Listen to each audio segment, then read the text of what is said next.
Jetzi zaitez mundutik momentutxo batez, tatuak atza apunteak hartzeko.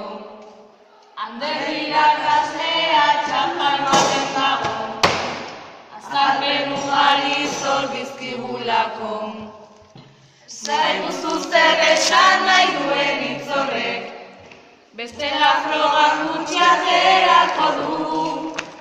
Bestela errekuperaketara goaz, askoz gehiago ikasi beharko dugu.